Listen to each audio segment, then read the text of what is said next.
say you want to have the largest pumpkin in a contest at the state fair in October. Would you prefer to plant your pumpkin in May or August? You want to plant your pumpkin in May to allow for the most time to grow, right?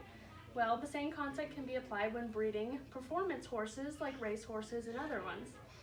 I'm Aubree Latimer, and livestock production is a huge passion of mine. I've done countless amounts of research and taken many classes to better understand their reproductive cycles. Today I'm going to discuss why and how exactly breeders can manipulate their heat or breeding cycles of their horses to have earlier, more desirable births. Now there are a few ways to do this, like hormones and other things, but I'm going to talk about the specific effects of light on the horse's breeding cycle. Now there are many advantages to altering heat cycles of many different livestock species, and it's practiced across the world, but horses aren't usually considered your traditional livestock species raised for meat.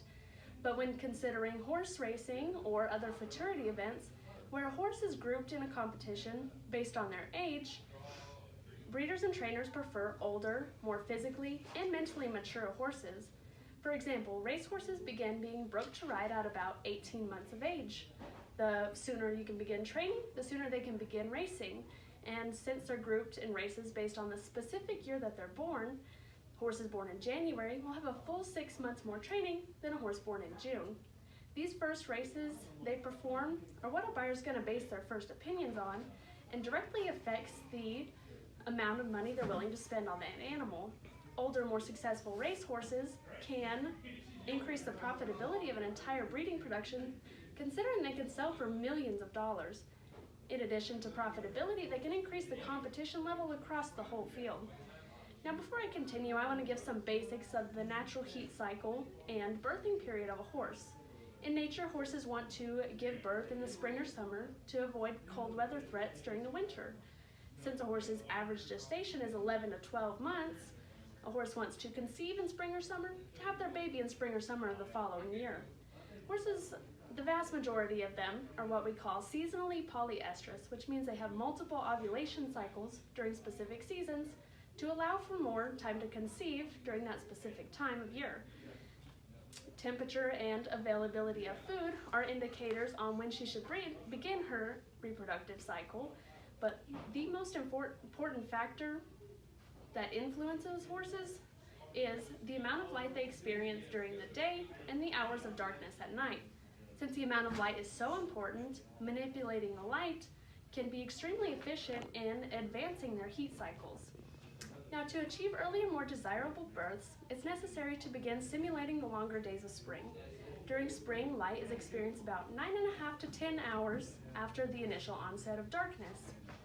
The pineal gland in the horse's brain perceives light signals from the retina and translates them into hormone signals. This will increase or decrease melatonin production, which directly affects the ovulation hormones FSH and LH. The stimulation of these two hormones will cause the mare to ovulate and then be receptive to conception. Since daylight does not always align with when a breeder wants to breed, they can alter the light to counteract her dependency on natural lighting cues. Now, after research found in the Journal of Reproduction and Fertility, in an article entitled Determination of the Minimum Amount of Light Treatment Necessary for Winter anestrus Mares, when horses were exposed to a single light to mimic the natural day, there was no significant change in their cycle. But there was significant change when the horse was exposed to a blue light burst during this 9.5 to 10 hour after dark. According to the article Photoperiods in the Equine Species, and a different article in the Journal of Reproduction and Fertility, this burst of blue light really suppressed melatonin production, and this indicates the mares have a photocritical phase at this 9.5 to 10 hour mark.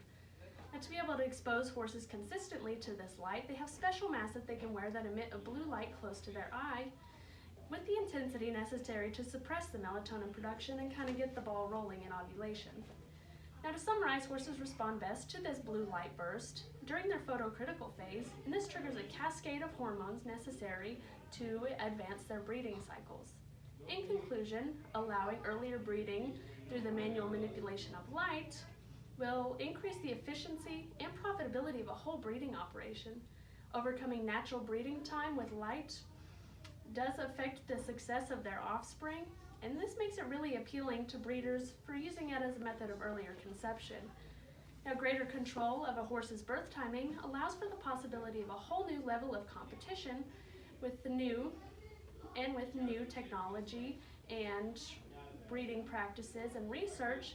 Secretariat, regarded as one of the greatest racehorses of all time, could be a name of the past. Thank you.